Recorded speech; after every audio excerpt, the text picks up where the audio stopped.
ಸಂವಿಧಾನ ಅಂಗೀಕಾರ ಆಗಿ 50 ವರ್ಷಗಳಾಯಿತು. 1949 ನವೆಂಬರ್ 26ನೇ ತಾರೀಕು ಸಂವಿಧಾನ ಕಾನ್ಸ್ಟಿಟ್ಯೂಯೆಂಟ್ ಅಸೆಂಬ್ಲಿನಲ್ಲಿ ಅಂಗೀಕಾರ ಆಯಿತು. ಆ ಅಂಗೀಕಾರ ದಿನವನ್ನು ನಾವು ಸಂವಿಧಾನ ದಿನ ಅಂತೇಳಿ ಆಚರಣೆ ಮಾಡ್ತೇವೆ.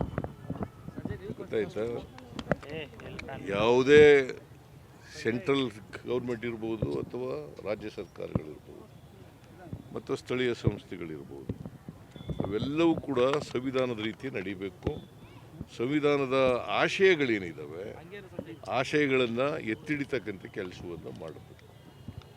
ಗೊತ್ತಾಯ್ತಾ? ಅದಕ್ಕೆ ನಾವು ಎಲ್ಲ ಶಾಲಾ ಮತ್ತು ಕಾಲೇಜುಗಳಲ್ಲಿ ಸಂವಿಧಾನದ ಪೀಠಿಕೆಯನ್ನು, ಪ್ರಿಯಾಂಬಲನ್ನು ಎಲ್ಲ ಕಡೆ ಓದಿಸ್ತಕ್ಕಂಥದ್ದನ್ನು ಕಡ್ಡಾಯವಾಗಿ ಮಾಡಿದ್ದೇವೆ.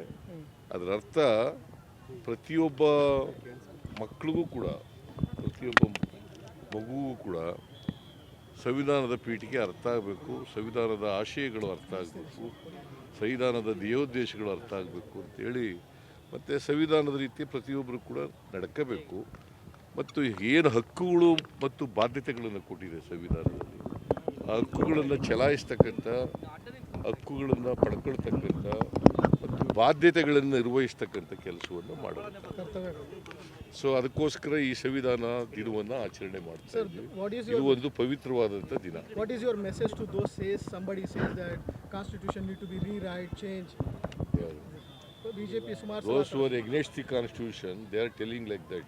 ಇತ್ತೀಚೆಗೆ ಆ ಉಡುಪಿ ಪೇಜಾವರ ಮಠದ ಸ್ವಾಮೀಜಿನೂ ಕೂಡ ಹೇಳಿದ್ದಾರೆ ಸಂವಿಧಾನ ಬದಲಾವಣೆ ಆಗಬೇಕು ಅಂತ. ಐ ಡೋಂಟ್ ನೋ, ಸಂವಿಧಾನ ಬದಲಾವಣೆ ಆಗಬಾರ್ದು ಅಂತಲೇ ನಾವೆಲ್ಲ ಹೋರಾಟ ಮಾಡ್ತಾ ಇರ್ತಕ್ಕಂಥದ್ದು. ಸಂವಿಧಾನ ಈಗ ಎಷ್ಟು ತಿದ್ದುಪಡಿಗಳು, 106 ತಿದ್ದುಪಡಿಗಳಾಗಿದ್ದಾವೆ. 75ನೇ ವರ್ಷ.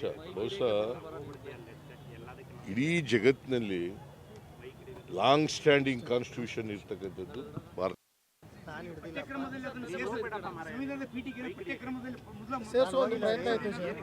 ಇಲ್ಲ, ಶಾಲೆ ಅದರನ್ನೇ ಓದಿಸ್ತಾ ಇದ್ದೀವಲ್ಲ.